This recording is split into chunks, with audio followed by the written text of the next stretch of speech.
આજે સવારમાં રસોડામાં જોયું તો મમ્મી ત્રોફા ફોડતા હતા। અમારે તો હજી નથી થતા ત્રોફા, પણ અમારા ભાઈજી છે ત્યાંથી આવ્યા છે 2 ત્રોફા।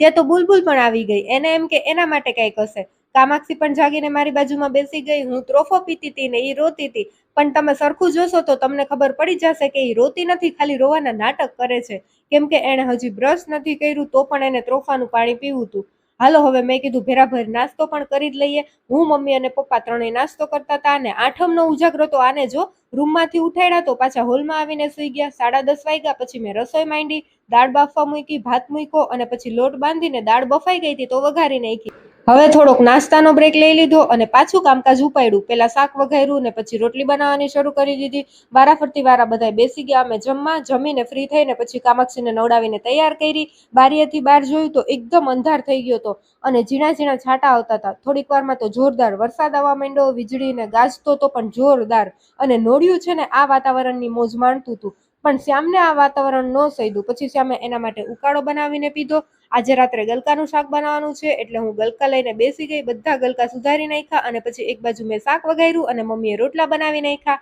આજે મને રોટલો ચોરીને ખાવાનું મન થયું એટલે મેં રોટલો ચોરી નાખ્યો અને એમાં શાક નાખીને જમી લીધું।